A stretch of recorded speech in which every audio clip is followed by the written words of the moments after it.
कहते हैं हर टूटे हुए कांच के पीछे कोई ना कोई टूटी हुई आत्मा छुपी होती है। नानी कहती थी, रात को कभी भी बिस्तर के सामने शीशा मत रखना, क्योंकि जब अंधेरा गहरा होता है तो शीशे के उस पार की दुनिया हमारी दुनिया से ज्यादा जिंदा हो जाती है।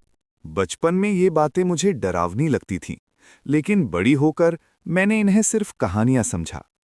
मेरा नाम आद्या है और हम अभी-अभी शिफ्ट हुए हैं देवगढ़ हवेली, राजस्थान में। हवेली सुंदर थी, पर अजीब तरह से खाली, जैसे कोई सांस ले रहा हो लेकिन दिखाई न दे। अर्जुन, हवेली में एक चीज मिसिंग है। क्या? शीशा। मुझे एक पुराना एंटीक मिरर चाहिए। फिर तो कल हम चलेंगे खजुरिया बाजार। बाजार में रंग बिरंगी दुकानें थीं, लेकिन आद्या को कोई शीशा पसंद नहीं आया। तभी पीछे से एक बूढ़ी औरत की आवाज, छोरी, जो शीशा ढूंढ रही है वो हमारे पास है। उसकी आंखें कांच जैसी ठंडी। दुकान के अंदर धूप बत्ती की घुटन भरी गंध, दीवारों पर अजीब चिन्ह। ये शीशा तेरे लिए ही रखा था। मेरे लिए? आप मुझे जानती हैं?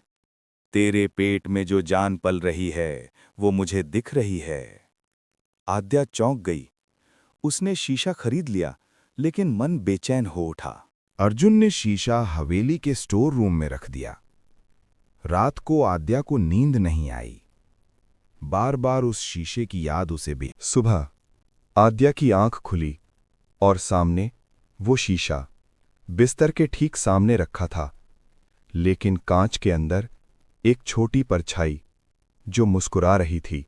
दिन भर घर में अजीब घटनाएं, मंदिर की जोत अपने आप बुझना, बिना हवा के पर्दे हिलना और बाथरूम में बच्चे के पैरों के गीले निशान। रात 12 बजे, लाइट बंद, हवेली में सन्नाटा। तभी लोरी लोरी, सो जा मेरी डोरी, बच्चे की आवाज। आद्या की रूह कांप गई। शीशे के अंदर एक औरत, फटा हुआ घूंघट, खून से सना शरीर और उसके पास एक बच्चा जिसका सिर उसके हाथ में था। बिजली चमकी और अगले ही पल वो दोनों कमरे के अंदर आद्या के सामने खड़े थे। तू हमें याद नहीं करती? देवगढ़ घाटी में 3 साल पहले तेरी कार, तूने हमें मारा और हमारे साथ तेरे गर्भ में पल रही जान भी। मेरी माँ ने हमारी आत्मा को इस शीशे में बांधा ताकि जब तू मिले हम बदला ले सकें। आद्या रोने लगी, मुझे माफ कर दो। लेकिन कांच के अंदर से तेज चीख, हवेली की खिड़कियां फट गईं। आद्या के कानों से खून बहने लगा। एक जोरदार धमाका, शीशा टूट गया और सब कुछ शांत। अगली सुबह हवेली के फर्श पर आद्या का शरीर और उसके पेट पर नाखूनों के गहरे निशान।